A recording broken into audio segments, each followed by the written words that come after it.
In a recent piece, former magazine editor Tina Brown shared an eye-opening story about Prince Harry's relationship with his son, Archie. While speaking with Katie Couric on her YouTube program, Brown recalled a discussion involving renowned primatologist Jane Goodall, who had visited Harry and Meghan not long after Archie was born. According to Brown, Harry referred to his newborn son as "my little African child," a remark made during a private gathering titled A Lunch with Goodall. The comment has since drawn attention, prompting wider reflection on both Harry's personal outlook and the often complicated dynamics of the royal family. Brown suggests that Harry's words were intended to express a strong emotional bond to what he sees as Archie's African heritage, shaped by Harry's long-standing connection to the continent through his conservation work and advocacy for wildlife.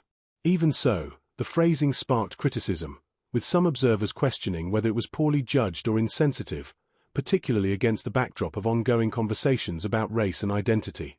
In a family where even intimate remarks are closely analyzed, Harry's casual wording struck some as awkward or ill-considered.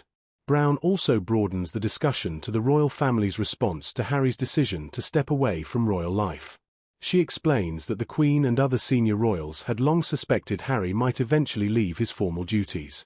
What they anticipated, however, was that he would settle into a conservation-focused life in Africa, dedicating himself to nature and humanitarian work.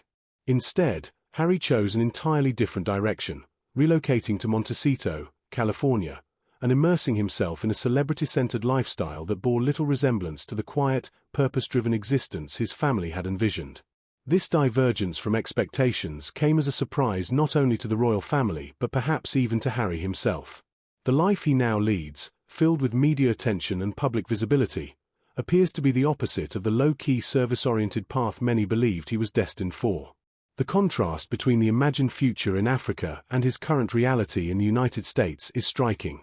When addressing Harry's relationship with Meghan, some critics argue that she had a greater influence on his choices than he may have recognized at the time. Described by many as ambitious and media-aware, Meghan's comfort with public attention did not come as a shock. Yet Harry's progression from conservation work in Africa to full-scale celebrity life has led some to question whether he fully grasped the implications of the path he was choosing. To many observers, there is a sense of irony in the idea that Harry, in seeking freedom from royal constraints, may have stepped into a different kind of confinement shaped by fame. Tensions with Prince William add another layer to the story. In his memoir, Harry downplays William's concerns about his handling of sensitive initiatives such as African conservation projects and the Sentebale charity.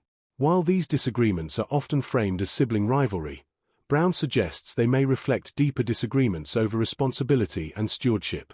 William's reservations appear rooted in protecting the credibility of these causes, yet Harry has frequently brushed them aside, further straining their relationship. The ongoing story of Prince Harry, his family, and the decisions he has made continues to grow more complex. Each new detail adds depth to an already intricate narrative. Whether it involves his marriage, his identity as a father, or his fractured family relationships, Harry's journey resists simple explanations. His choices surrounding race, royal duty, and personal freedom are now being examined more closely, inviting broader consideration of their impact both within the royal family and in the wider public sphere.